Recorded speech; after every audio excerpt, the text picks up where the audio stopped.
हम हर रोज अपने टॉयलेट में सिर्फ फ्लश करने के लिए ही 20 से 30 लीटर पानी वेस्ट कर देते हैं और एक इंसान दिन में एक बार तो कम से कम टॉयलेट जाता ही है। इस हिसाब से आप लोग सोचिए कि हम लोग सिर्फ फ्लश करने के लिए कितना पानी वेस्ट कर देते हैं।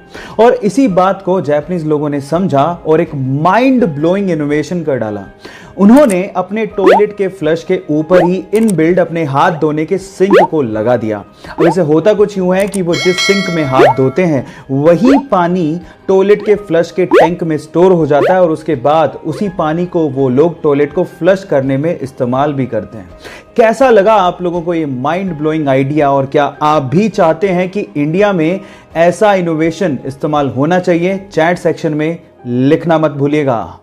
दोस्तों, मुर्गी पहले आई या अंडा? इस सवाल का जवाब 70% लोगों को नहीं पता, क्योंकि ये सवाल बहुत ही कॉम्प्लिकेटेड है। वैसे तो अंडा सबसे पहले आया, क्योंकि करोड़ों साल पहले डायनासोर अंडे देते थे और मछलियां भी अंडे दिया करती थी। और तो और समंदर से निकलने वाले सबसे पहले जीव भी अंडे दिया करते थे, जिससे ये बात तो साफ हो जाती है कि पहले अंडा आया। और इवोल्यूशनरी साइंटिस्ट के मुताबिक जब मुर्गी मुर्गों का दुनिया में नामो निशान ही नहीं था, तब वो दो बर्ड्स जो लगभग मुर्गी की तरह दिखते थे पर पूरी तरह मुर्गी में डेवलप नहीं हुए थे, उन्होंने आपस में मेट किया। मतलब लगभग वो मुर्गी जैसे ही थे मगर पूरी तरीके से मुर्गी नहीं थे। और इन बर्ड्स को हम प्रोटो चिकन कहते हैं, यानी कि ये सबसे पुरातन काल की मुर्गी है। लेकिन जब इन्होंने मेट किया तो कुछ बहुत ही अमेजिंग हुआ। इनकी मेटिंग के बाद सियोटो में पैदा हुए बच्चों में कुछ अजीबोगरीब म्यूटेशन आए और इस म्यूटेशन की वजह से दुनिया का फर्स्ट टिपिकल चिकन पैदा हुआ। तो दोस्तों, हम ये कह सकते हैं कि पहले अंडा आया, लेकिन जो पहले अंडा आया वो मुर्गी का नहीं था, बल्कि वो मुर्गी के वंश का अंडा था।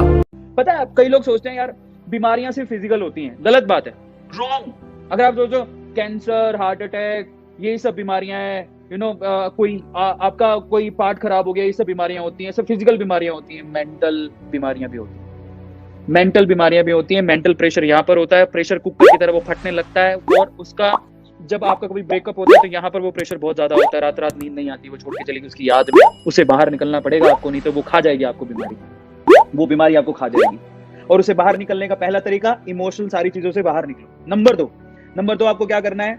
आप देखो, आप उसकी खुशी चाहते हो, लेकिन आप प्लीज कोशिश करो कि उसकी ऑलमोस्ट हर चीज से दूर हो जाओ जो उससे अटैच्ड थी। उसकी फोटोज वगैरह, उसकी आईडी स्टॉक करना प्लीज बंद करो। फेसबुक से उससे बाहर निकल जाओ, अनफॉलो करो, बाहर निकलो। इंस्टाग्राम से बेटर ये है कि अगर आप बहुत ज्यादा टूट रहे हो तो आप बाहर निकल जाओ। आप उसकी रिस्पेक्ट करते हो, याद रखना, लेकिन अगर आप उसकी यादों से बाहर नहीं आ पा रहे और अगर आप ये सोच रहे हो कि यार मैं तो अपने गोल पे ही फोकस नहीं कर पा रहा हूँ, दिन रात उसके बारे में ही सोचता रहता हूँ उसके जाने के बाद, तो प्लीज बेटर ये है कि आप वहां से उसको स्टॉक करना बंद कर दो। फेसबुक से अनफॉलो करो, इंस्टाग्राम से अनफॉलो करो, उसको फोटोज को देखना बंद कर दो। वो क्या कर रही है, क्या कर रहा है, छोड़ दो उसको, उसके हाल में छोड़ दो, बाहर निकल जाओ।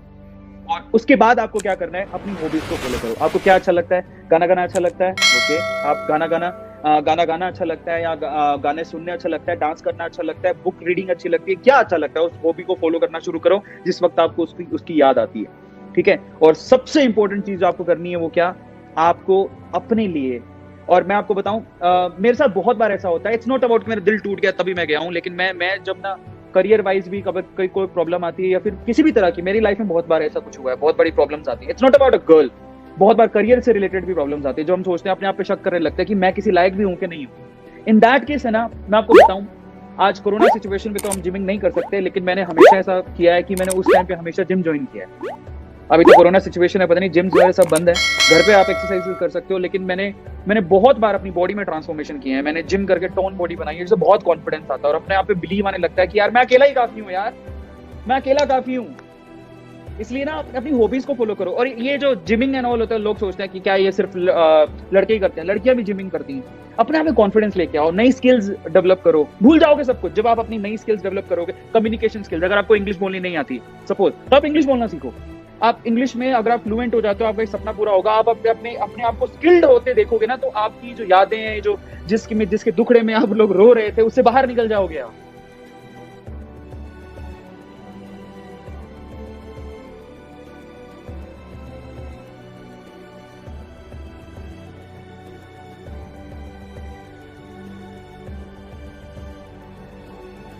अपने देश में जब भी किसी को भारत रत्न से नवाजा जाता है तो इनाम के तौर पर पैसे तो नहीं दिए जाते, लेकिन कुछ सरकारी सुविधाएं दी जाती हैं। नंबर 1, जिंदगी भर एयर इंडिया और रेलवे की फर्स्ट क्लास में फ्री में सफर कर सकते हैं। नंबर 2, जिंदगी भर इनकम टैक्स नहीं पे करना। नंबर 3, कैबिनेट रैंक के बराबर का स्थान दिया जाता है और संसद की बैठकों में भी भाग ले सकते हैं। नंबर 4, वीवीआईपी के बराबर का दर्जा दिया जाता है और नंबर 5, जरूरत पड़ने पर Z+ सिक्योरिटी भी दी जाती है।